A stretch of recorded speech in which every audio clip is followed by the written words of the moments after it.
Hi, welcome. Thank you for coming. It's quite a packed house, so we're very excited about that. I'm John. I'm one of the owners of Greenhut, and there's Kelly over there, and Chris, and Roy's here somewhere. So we're very excited. I don't think our two speakers really need an introduction, but we have our artist Henry Isaacs here, and the esteemed art critic from the Press Herald, Dan Kany. Esteemed. Esteemed. Steaming. I think. Steamy. Hot and steamy.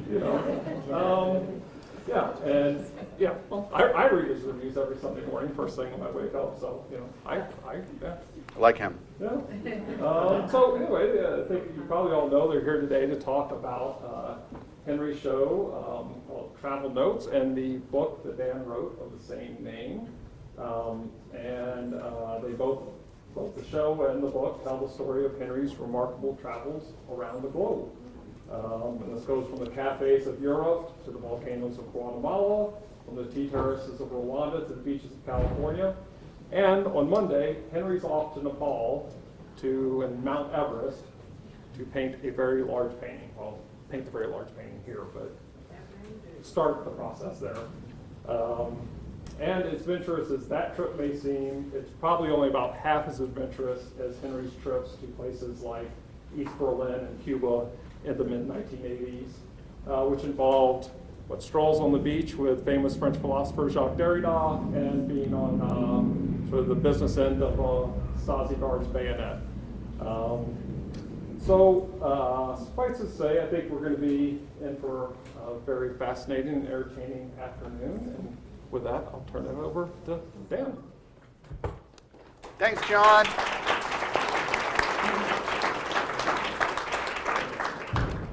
Thank you, everybody, for coming, and thank you, Greenhut, for not only hosting this event, but obviously putting up Henry's work. I'm Dan Kany. I'm an art writer.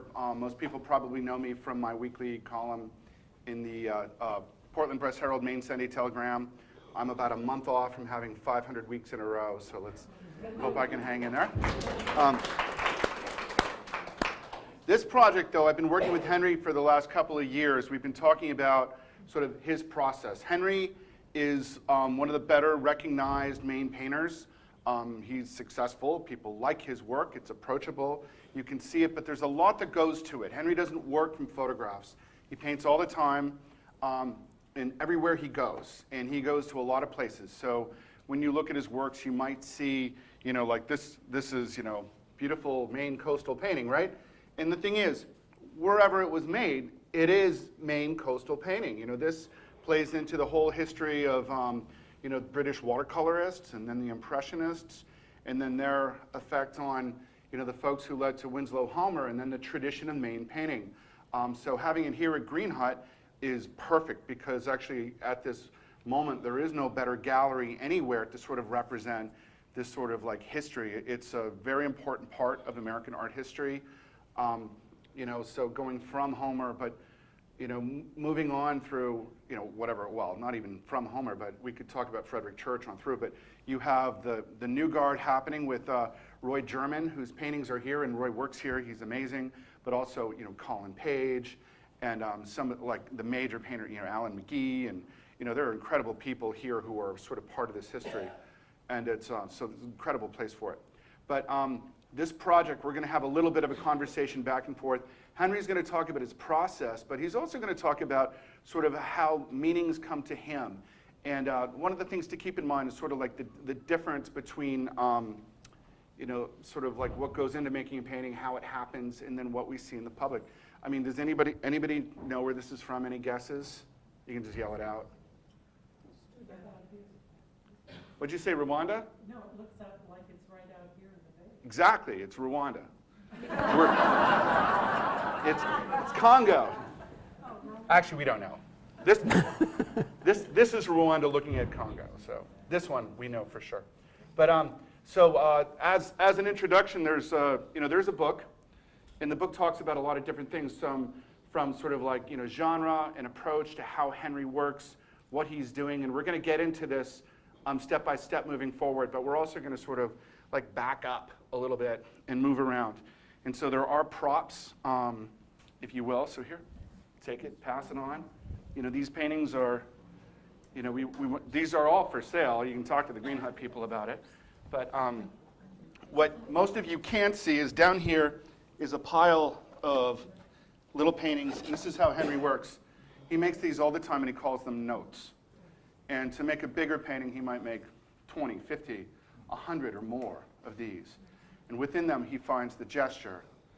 And then sometimes he holds on to them enough to turn these into the finished painting. So, you know, he only finishes them and frames them and shows them if they're really finished. But this is where they start, and this is how his entire process begins. So these are what we call the notes, if you will. And, you know, take them, pass them around. Don't be shy. And if you guys have questions while we're going, please raise a hand. But I'd like to introduce Henry. Henry Isaacs is my hero. You know, he was sort of born off in the Midwest, but he grew up in New England, and he's been working primarily here in Maine with a place on Little Cranberry, in Portland, and then Vermont over the last few years. And my favorite painter anywhere, pretty much. This is Henry Isaacs.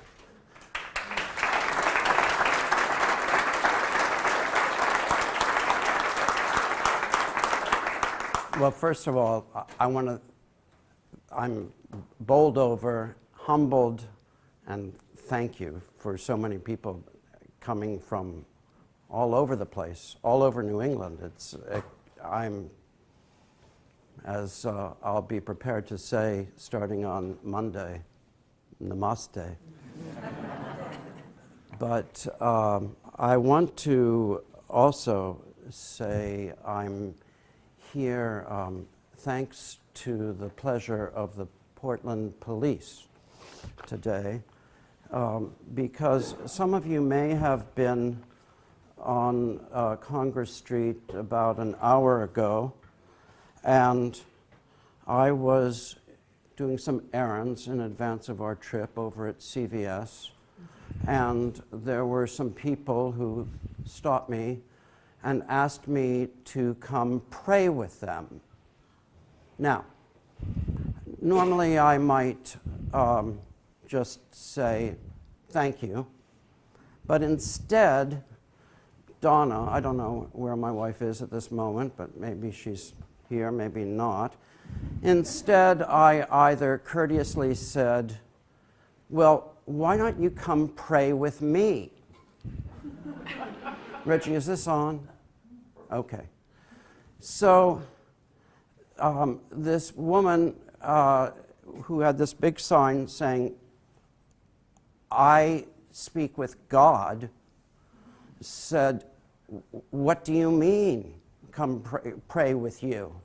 And I said, well, I'm just doing some errands, and then I'm going to go pray at the Eastern Prom. And she said, well, what's at the Eastern Prom? Now, my friend Joe over there knows what's at the Eastern Prom, is where I often go pray. Right, Joe? Yeah. And so I go there to pray, and I invited this woman to come paint with me at the Eastern Prom. Well, she and her friend, who also had a sign saying that he knew God as well. And she said, well, is there a church there? And I said, I wasn't familiar with one. And I said, well, in the car I have all my paints and canvas, and I can share. And I'm afraid some of you here I know, and I've probably invited you more than once to come and paint with me, and it wasn't that much of a stretch to say, come pray with me. So, meanwhile, she's backing up against the wall, and there's this cop walking along and asking, can I help there? And I'm saying, no, everything's fine. And I'm saying, no, this woman is just asking me if I know God. And he's getting more and more worried, and it was rapidly becoming a two-alarm blaze. And so I said, well, look, I'm just going to go into CVS and get my prescriptions, and then if you want to meet me down there, that's fine. But turns out that she didn't take me up on my offer. And the cop waited with her because I guess it was a little bit of a scary idea to come and pray with me. However, my best buddy here has, over the last several years, bailed me out in so many ways. County. He is such a problem. I think we're going to have to sort of stop here and, no. But I do, what he has found and had me talk about for going on 3 years now is my ability to absolutely get lost in the act of painting. When I am down at the Eastern Prom, and there is something about going down there and finding that air and finding those islands and finding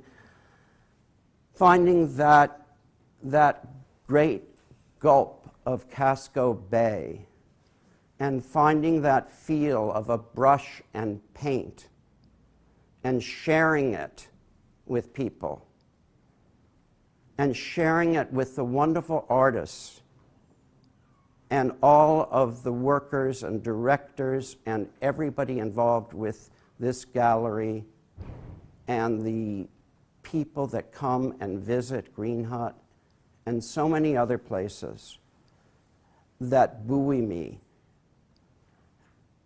that have given me a continuing sense of hope, that I am sorry that my friend over on Congress Street was terrified.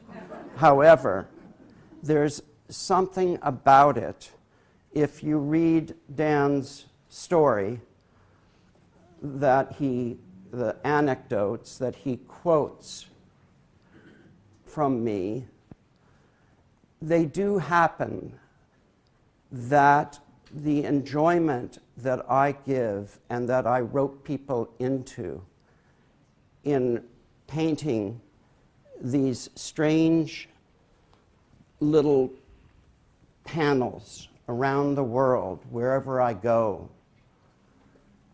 is in itself much more important. These little panels become more important than anything that I finish. When, I don't know, somewhere into a process that started, I'm not sure how long ago, when I had a downturn in my health, and we had been already talking for some hundreds of hours. This art historian and best buddy said, Henry, tell you what, let's have you take these notes that you keep talking about and put them on the floor. And in the studio, I have this great sort of barn-like thing. And I'll come back tomorrow and let's pick out 40 or 50 of these things for you to finish off. And I hadn't been able to work for a combination of both physical and mental restraints. And the floor of this 1,100 or so square feet were covered with them. And unfortunately, our friend Reggie wasn't available that day, but if I could have captured his face that day when he saw these things, and for those of us who know and dearly love Dan, and he stood at the top of the stairs and scratched his head and took a look at the sea of these pictures. And I said, and I just wasn't sure what was going through his head, and I said, well, I haven't put them all out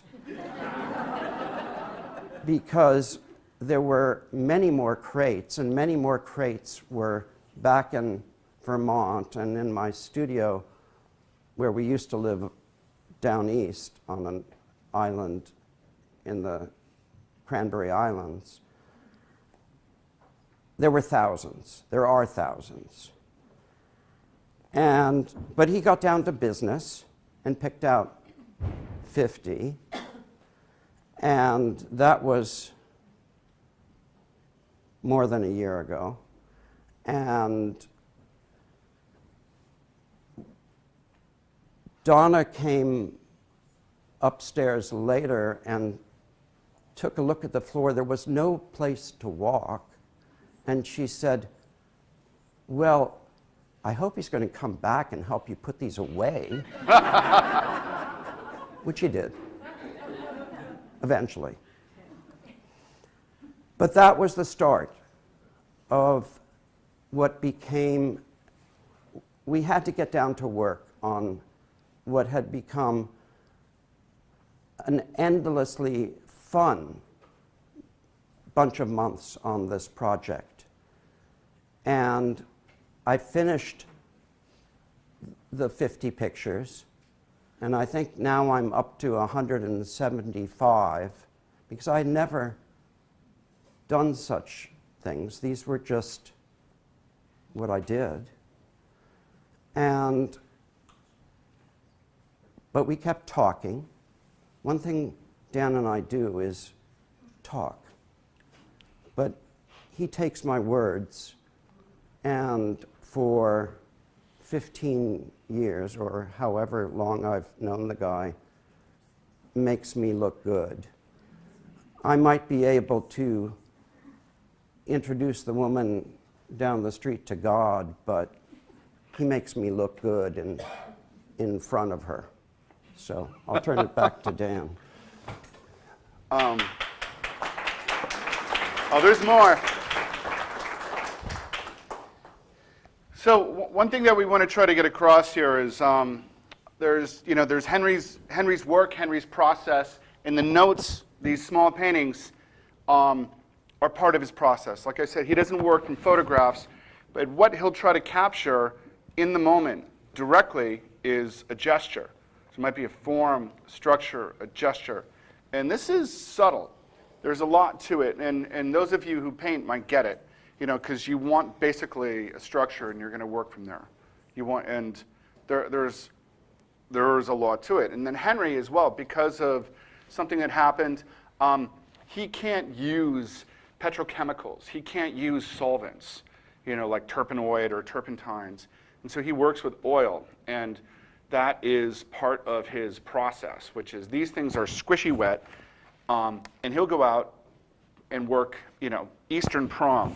This is in Languedoc, the south of France. And it's all wet oil. A picture like this won't dry for 2 weeks. And yet he'll put it in his palette, the plastic palette paper, and pack them up. And some of them might get dinged up a little bit, and some of them might not survive. But for him, the issue is actually making the work, not necessarily winding up with these objects. I hope that makes sense to you. But so sometimes it's just the act of painting, getting the form. Sometimes it's just being in the place.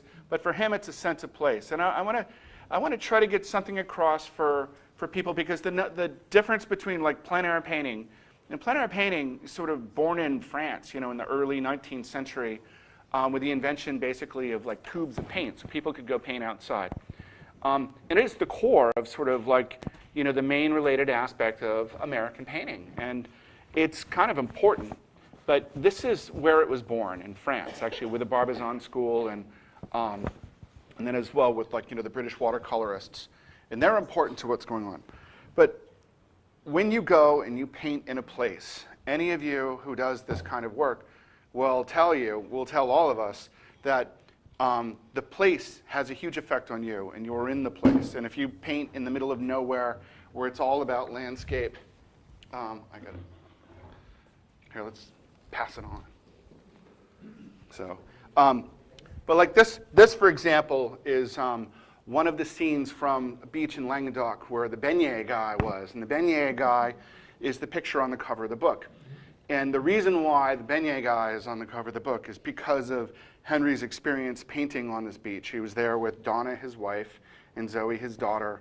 And he wasn't having a particularly good week. And then this guy comes along, this big sandy-colored man with sandy-colored beard, sandy-colored hair, and a beautiful voice singing his beignet song, which I will spare you. Why? Beignet, beignet, chocolate butter, framboise. Crème. Yep. Je ne sais pas. Je ne sais pas. Okay, so beignets are like fritters. They're donuts. It's a French donut. And you get your choice. like You the want your better. chocolate or your raspberry beignet, Or and it's going to cream. make or cream, and it's going to make your day better. And so Henry was sitting on the beach painting, and this guy comes out singing, and he calls him over, and they buy some of the beignet, and they buy more, and then Henry's like, okay, here, I'm going to just pay you to sing your song. And so the guy sings his song, and pretty soon the entire beach is singing the beignet song, and everything turned around. And so this is another leap. This is where the people who aren't painters might get it a little more easily, which is that all of us here right now, this is a very easy moment to sort of understand what are the critical aspects of art. People will go into their studios, they'll work, they make all this stuff privately, they suffer over it in their head, they work in their head.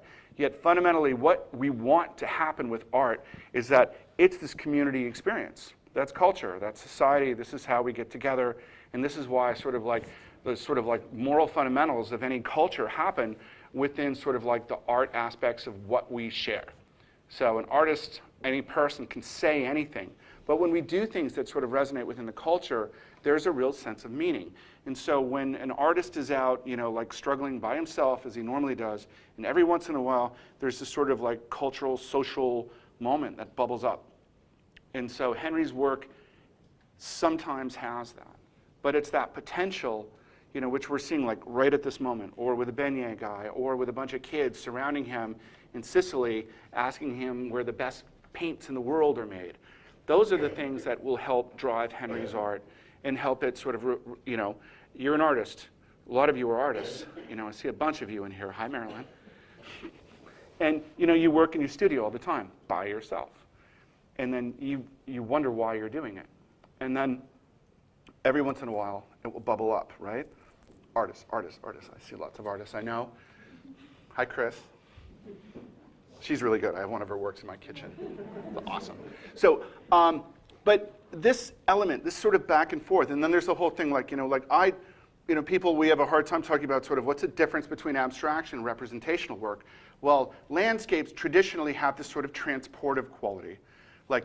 So when you look at a landscape painting, you go from wherever you are to a there and then. That place at that time, Languedoc, France, a few years ago. Whereas if you look at that John Ember abstraction over there, the idea is that you get this here and now. It was his here and now then, but when you look at it, when you unpack it, you were literally from your own body standing in front of this thing, sort of unpacking the physical encounter between the painting and the work.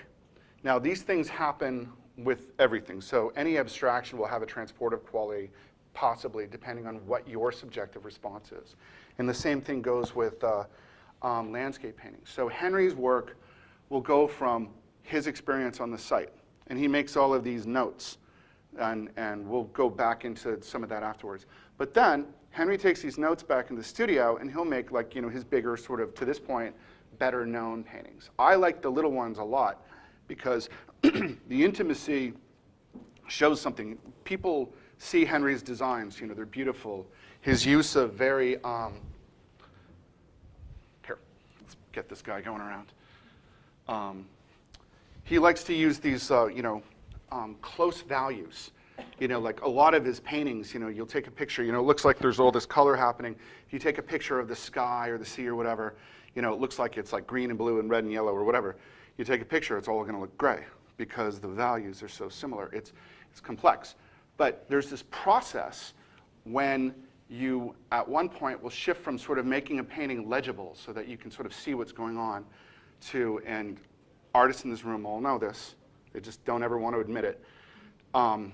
Sometimes don't want to admit it. But when you go from making a painting of this spot, which is the Eastern Prom, right? This is Eastern Prom. You can recognize it as the Eastern Prom. And then you'll take it into the studio, and your goal isn't making it recognizable as the Eastern Prom per se, but you want to turn it into a good painting. So you go from legibility, for example, sort of rendering, capturing the sense of place, to invention. And invention will be part of what's happening. And so a lot of Henry's paintings, which are over there, for example, there'll be all these like real things that are on site, that are recognizable. But then there are invented elements or things that are changed. There's a picture of South Beach where it's what was really happening, but there was a lifeguard there, and the lifeguard sort of took away from the flow that he wanted. So he took it out. There's a picture of a Duomo, a cathedral in Sicily, and it looks fantastic. But to get the flow between everything that he wanted to have happening, he added the Italian flag, and that was a moment of invention, and that's where he's going from making this like look like that place to becoming a good painting. And so there's that entire shift of work that's happening with his works. And it's the brush, and with Henry it happens with wet paint on wet paint, and sometimes it'll happen all in one sitting on that site, which is not that much, but some of the better ones have all those qualities, to coming back to it years and years later. This piece, I believe, was, started 35 years ago, Henry, this one? 1980. Here we go. So 1980. So that's a while ago. 39. So, and yet, when did you finish it? A few weeks ago. Yeah. So, I mean, that's what we're talking about here. And I want to pass it back over to Henry, because Lord knows if anything I said was accurate, let alone most of it. Well, it's just a matter of agreeing or not agreeing with the guy. Just because we're friends, that doesn't mean that I always agree with him. That's not true. So, meanwhile, the guy moves to Boston. And I stay here in Portland. No. But one curious thing happens is that Dan gets me talking about my youth, and a sort of recovered memory takes place. Chris, could I borrow a book?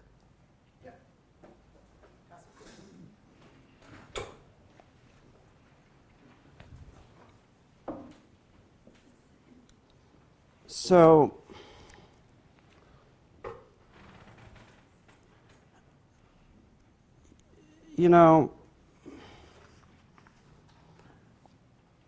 I don't talk about this too much, but me and Pollock.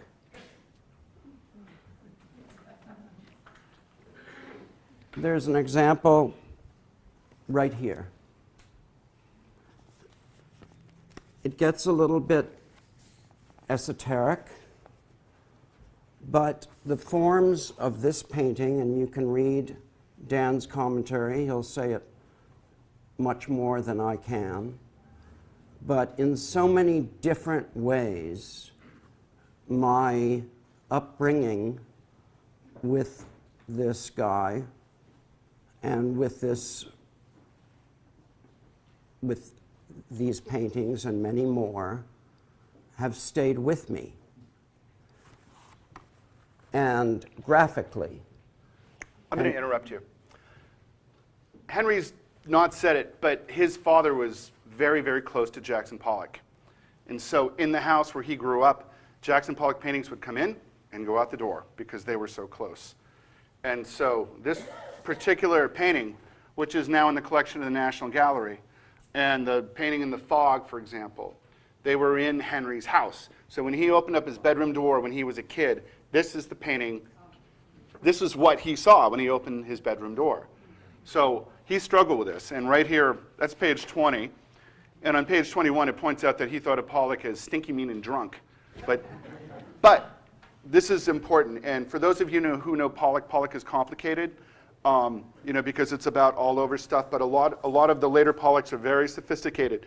So what Henry's talking about here, in this piece, there's sort of a figure here and then these like sort of stick organic forms. But the relationship of how these go together is very subtle, very nuanced, very sophisticated. And unless you spend a lot of time looking at like Blue Poles, which is another painting that was in Henry's house, or some of the other ones, you might not know this about Pollock. Pollock is really nuanced and very difficult to really talk about. And I'm sorry I interrupted, but... Not at all. I'm glad you did. You rescued me. The story of my life is what you just heard, is Dan Kany rescuing me. Let's leave that up here, please. But that's been happening, and maybe it happens to all of us as we grow older, is finding friends that rescue us. And I think that it's the nature of an art community.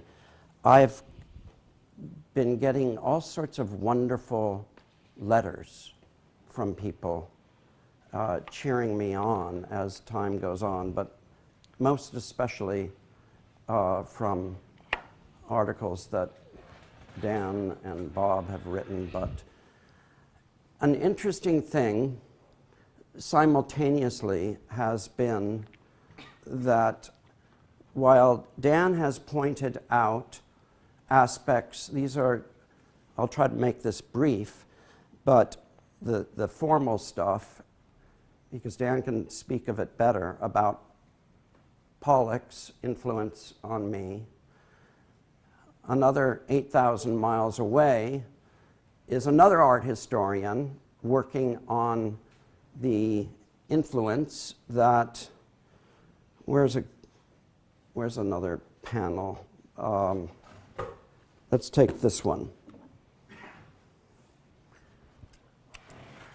This art historian is watching me work for a year to see what the influence of an entirely different school called the Bauhaus has on my work. And I'm not going to get into that now, but again, as being of a certain age and lineage, and also through my family, I have come to be identified with carrying on principles of the Bauhaus, and for a series of articles in London. And parallel or not parallel, almost antithesis or not, those artists and art historians, it may be that Dan will be working on both projects. But what I have to say is, the reason I bring up what for the uninitiated may seem like very arcane and very who the hell cares, is that for me, the enjoyment back at the studio, after I take these panels that often look something like this, I still remember when I'm doing this, yes, Dan's right, that all of those interplays of my experience, whether it be from teachers, art schools, thinking of books that I've read, encounters in dozens of situations, the weight of meeting people and so on, the weight of visiting exhibitions, they all come to play, but nothing is louder to me than sitting on this beach in Rwanda, and to my right, this is on a lake called Kivu in western Rwanda, and right next to me, not a mile, I don't know where Donna is, maybe she remembers better, I believe that less than a mile from us were tens of thousands of Tutsi refugees running in 2004 out of Congo, which is what we see on the distant shore. The war, the atrocities had shifted by that point from Rwanda to Congo. And today they still have shifted back and forth and back and forth. In 2004, I sat on this beach and painted what I hope is a picture of optimism. If there is one thing, one idea that I'm painting that is bigger than anything formal that I can digest that finishes a picture, I hope it is optimism. There's a piece in there that I reference a writer, Neil Gaiman, who talks about his books, that he's asked, how does he know if a book is for children or adults? And he knows that it's for children if it ends in a feeling of optimism. There it is. And I've always loved that quote, and I dedicated a picture that I think is going to live eventually still in Portland. A friend of mine bought it. And it's called The Volcano at the End of the Street, after a book that Neil Gaiman wrote called The Ocean at the End of the Street, that ends in a kind of magical realism about a child that is both first dies and comes back to live with us again. And today, there's people in this audience that work with our new neighbors that have come from these wars and conflicts in Africa. And to paint without a consciousness is not possible for me. But I have to paint with hope. That is part of who I am. To complete the painting, I must employ these ideas that Dan talks about. But inside me, churning together, are my memories of those camps with the UN flags above, the mess down below, and knowing what's happening and what isn't happening across this lake And now when I finish them, 15 years later, I must feel that there's hope. When I go, Donna now works with a few individuals that have come from some of these crises, and when I go and meet some of these neighbors of ours, of all of ours, I know a tiny bit, and it's up to all of us to remember where they've come from. You don't have to have been there or painted it, but it's a degree of consciousness that is also part of where I've been. I'll turn it back to Dan.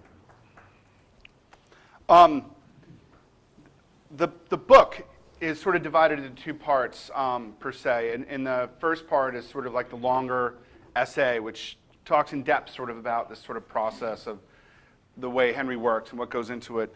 But the second part, there are a lot of images, and they have these sort of anecdotes, because the way Henry's work is, there are stories, and that's the way you sort of get in the door.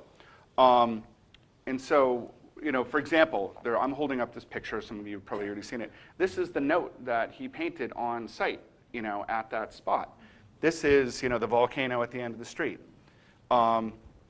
Here's another version, same volcano, different picture, and, by chance, that happens to be the image that's on the back cover, of the book. And so Henry will go into like the issue about the Neil Gaiman story and how meaningful that is to him.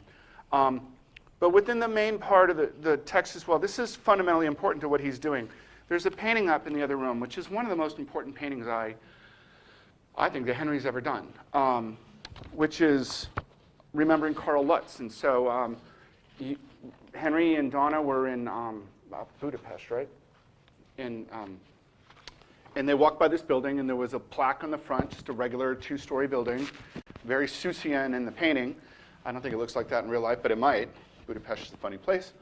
And Donna reads Hebrew, Henry doesn't, and he asked her what it said, and it said, this is where Karl Lutz used to work.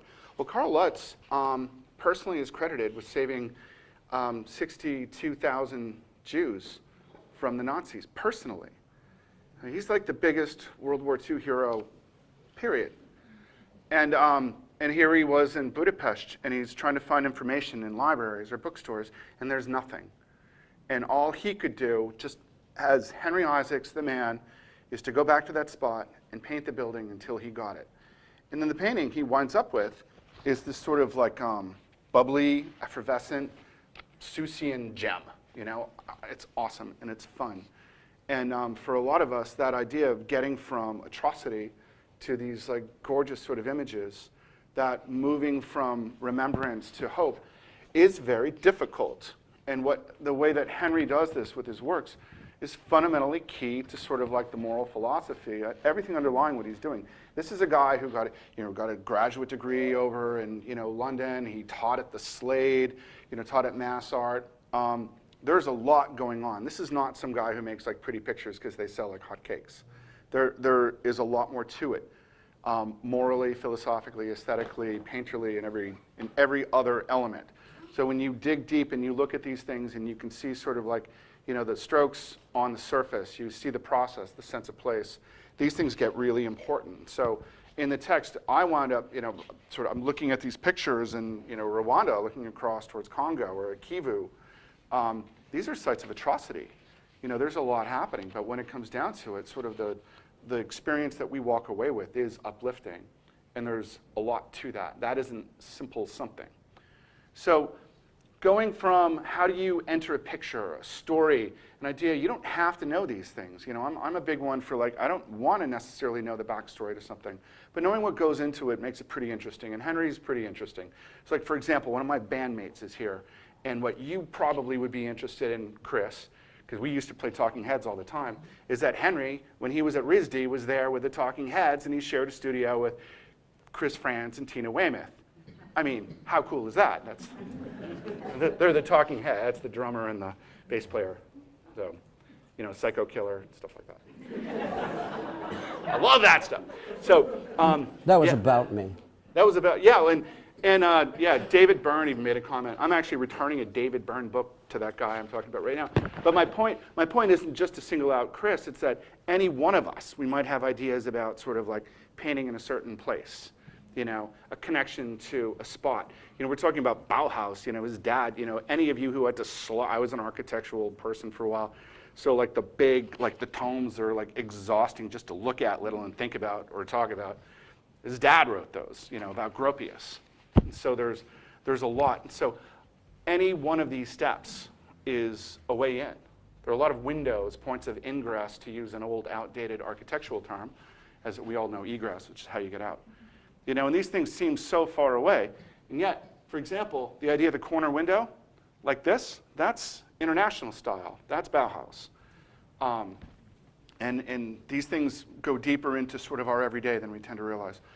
But getting back to Henry's work on that, the relationship of the everyday, the aesthetic, the appealing, you know, the pleasant, how you can churn something which is complicated, the there and then, turn it into a here and now of hope.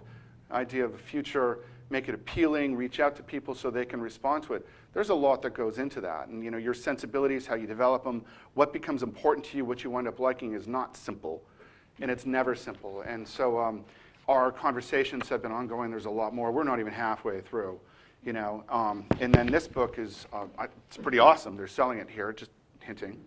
Guys should buy the books as well as the paintings. But you know, there's a lot to think about, but the way to get into it is any point. You look at the paintings, any painting, any work of art, whatever door is open to you, go, follow, go with it. And with Henry's work, there's a lot to it. So with that, I want to leave it to Henry to say anything else. There's a lot more to say, but you guys are just sort of impressively patient. I'm terrible at standing still, so I don't know how you do it, but anyway, thank you. But I want to just pass it back to Henry, and I'll probably say one more thing before we finish up here. Do you have any? And we're going to take questions too.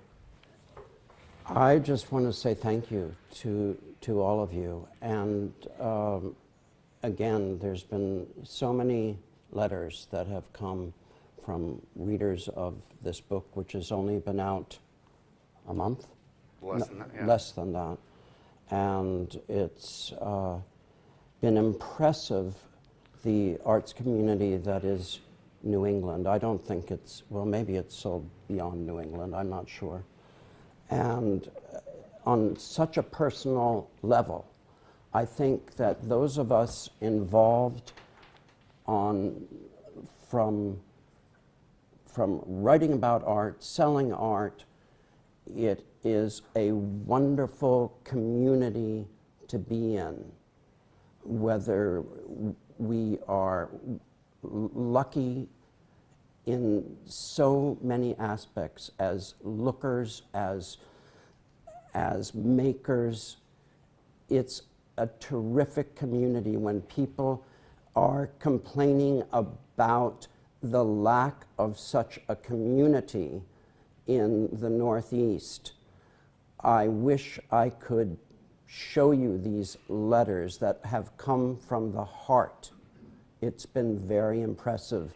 So thank you for those. And we can take questions. Yeah, we'll take questions too. And then, yes, ma'am. Would you be willing to share any details about your upcoming trip to Nepal? Do you have a company that is supporting your trek, or do you have villages in mind? Well, it's a commission. It's a private commission, and yes, I'm not sure of the question. A great deal of my work is on commission. I get sent to the world's most interesting places, and I get to paint them. And that's really the heart of, you know, what these notes are from. This is a very dramatic one. Do I have Is that what you mean by a company? Will you find a guide in quarters once you get there? Well, or do you have that on- I see, that's what you mean by a company. Well, yes, there's a, this has all happened very quickly, and yes, there's a group that out of, believe it or not, Burlington, Vermont, that's been in this business for 30 years that helps strange people like myself. Mostly they put together people who trek. I am somewhat beyond trekking, but they are taking very good care of me all the way through. And yes, they're soup to nuts. Sir? Will this be your largest painting you've ever done? No, it won't. It will certainly be very large. It's going to be what, 9 feet square? 8 feet square. Okay. Sir? Oh, that's Tim, by the way. And Tim's work, Tim Christensen, has the show in the back. It's Yes. amazing. Bravo, you have Tim. to check it out. I was struck by what you were talking about, transitioning as an artist from representational work to more conceptual, and also the importance to you of imbuing your own sense of hopefulness in your work. And I wonder if you could talk about how you came to trust your audience enough to make both of those transitions. I'm not sure I quite understand it, Tim. Well, Shorter words. I'm older than you. you are. Oh, there you are. It occurs to me that you are you're really trusting all of us to follow you on your journeys and to follow you not only visually but also in terms of our emotional connection to your work, and also that you're trying to tell us something. But you're doing this in a way that lets us come to those understandings on our own. And I know for me that's a really difficult transition. Sometimes it's easier to just be really clear about what you're saying, but of course it doesn't have quite the effect that you're looking for. Henry, can I try that one first? Please. This is a complicated thing to try to respond to. This is very, very important. What we're talking about is the difference between sort of what motivates an artist, what an artist's intentions are, and then what the public is going to see. And then the conversation that we're having, and so what happens in this book, for example, what is explained when Henry tells us stories, you might get the wrong idea that every painting needs one of these anecdotes to really fully flow forward. But that is not necessarily the case. Henry's work has been working. It's been effective. It's been coming across to people for a long time very well, and it's shifted. Some of the tones back in different points have been darker or different. Some of these works are darker. There was the show that was at the main Jewish Museum where sort of like the left sides were dissolving off. There's subtle things happening. But he's trusted his audience visually to follow him, and not everybody can. But so the idea of a book, for example, is separate from the work, but it gives another way of thinking about it. And that's one of the reasons why that the book is there. It is not that the audience can be trusted to sort of like get with it that which they will. And so like in the end, it's like hopefulness, But you don't necessarily know. I wouldn't know by looking at picture of Lake Kivu that here are these there's a genocide. He said 2004 is exactly 10 years after this horrible genocide. People are trying to swim across this lake. They're getting mauled by machetes, and then hippos. It's horrible. This lake is red with blood. It's genocide. It's like one of the worst disasters that's happened to any people, and this is for real. And Henry comes and meditates on this, and he makes these beautiful images. I don't think Henry assumes that people are going to look at these pictures and sort of unpack them to the point of saying, my God, those poor people, here the women are being raped to literally weaponize HIV for the first time in history. Yet that is what's part of it. So whatever way you get there, however deep you wind up going, won't necessarily happen from a quick aesthetic encounter with a painting. But once you dig deep, once you find out about it, you can get the idea that looking at any of Henry's paintings, there's a depth which isn't necessarily, speakable. But a lot of it, when you move on, you can see these things. When you put them together and you start to find out, it has a different feeling. Like when I first saw the Carl Lutz painting, I thought it was really cool in Sicily. And then suddenly I'm hearing the story. It blew me away. In some ways it made me feel a little small, but after thinking about it for a few minutes, it made me feel so much bigger and better about the entire world. So there's a type of humanism that's within there, and it isn't necessarily evident. But I think that's pretty fair with sort of culture in general. Like when you take one painting, how much can you get out of it? You walk into this gallery, you look all the way around, you see all these people, all these different styles, all these different things happening. David Driscoll shows here, who's the leading artist who'd taken on the philosophical issue of the African diaspora as an aspect of American culture. It's incredibly nuanced, sophisticated, and complicated. There is no simple answer to it. But when you put these things together, the conversations that we can have, at this moment, become rich, and they become very meaningful. And so that's where, the idea culture is a lot deeper than any given work of art, I think, is the possibility. And no work of art can have any sort of fundamental depth without that culture to open it up. Is that close? Well, I'll sit down. well, Tim, where are you? I've retreated. Is that what you meant? That's exactly what I meant. I like him. He's nice.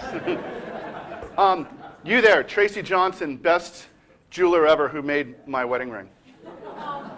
Well, I just wanted to just say something because I have to, because that's who I am. But I've never met Henry before, and I'm really honored to be here, and especially hear about the hope and the optimism. Because so much of our life right now is not filled with very much hope and optimism, whether we listen to the news or we watch TV or we witness something or our bodies are failing or we're dealing with chronic illness.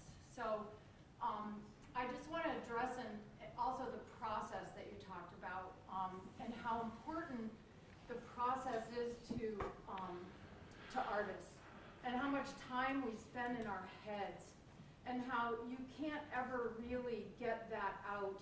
But that time in our heads is so important to the process, and whether or not it becomes an end product, that process needs to be supported. And the only way that as artists we can be supported is if people purchase our art. And just as an outcry, there are artists in this room, there are collectors in this room, there are curious people in this room, but the only way to continue our work is to purchase it. So that's what I have to say, and thank you very much. We're running a little bit out of time because you guys have been so patient, so let's try to keep them quick. We'll get a couple more in. But of course, afterwards, when people are milling about and looking at paintings, we're going to be available to answer questions as well as sign catalogs. So let's move on pretty quickly. You, sir, had a question? Quick one. Do you ever do your notes? Are your notes always done in color, or do you ever use black or pen or ink? I rarely, if I can possibly use paint, I do. But it's always color paint? Or do you ever use it just to inform and not disregard the color? Do I ever just use, Black or brown, like monochrome? no. Actually, he doesn't use black in his paintings. Well, I meant more monochrome. In other words, like, because you speak so much about color, do you ever do it, do you look at the... There was a time that I did, but it's been 30 or 40 years. But, check with me in another 60. So this is red, but for example, this is just one tone. So he will do some like that, or give up on them pretty quick. Well, I don't want to say give up on them, but This is what I bring with me when I go out. palette. I Boards. just pick a few things like that. One brush. One brush. a sock of a baby. That really is a baby sock, by the way. We're digressing. That's it. No, that's. He grabs a few paints. He works directly. I don't he's not pay using any medium. attention to what colors I grab, but their color. Right, right. I remember also, just a quick little statement, when my painting teacher when I was growing up always said to me, without hope there is no art, without art there is no hope. I missed it. What his painting teacher said to him when he was young, without art there is no hope, without hope there is no art. Correct. Actually, the other way around. Either way, but not. Never trust an art teacher. Anybody else? Thank you. Okay, really, sir. Yeah, Meg, just a question for me, a practical and mundane one. How many of these 6x8 panels will you be taking with you to Nepal to take your notes, to do your note paintings? Hundreds. Hundreds? Yeah, he'll do over 100 for certain, paintings that he's trying to get down. And over what period of time? 1 month, 1 month? plus or minus. It'll depend on the weather. Ma'am. I have a quick question. Do you organize your notes by place? No,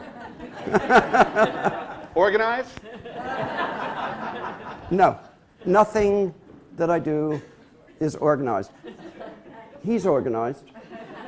I'm terrible. He makes me look organized. I occasionally meet people who are organized. All right. I'm Should- just curious. I'd love to see your Islesford notes. My, Islesford notes. yeah, they might- who knows? if I run into them, I'm sure they're quite lovely. they exist. I think we're about to wrap up for now, but we're going to be here. We're going to do books. A couple of things. First of all, John and Kelly, who put up the show, who have been running Greenhut, big thanks to them.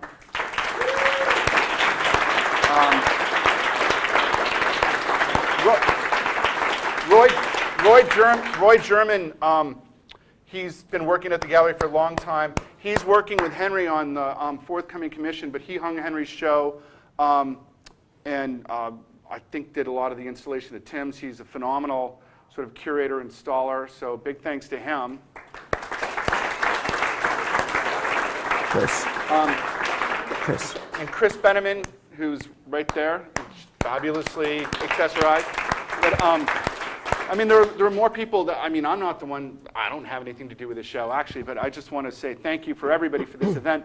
Also, from like 3 to 4:30, Jung Her, who's a friend of mine, he owned Fuji, it's Korean, going to have some like free appetizers and stuff for anybody from here who wants to go over there and have a drink.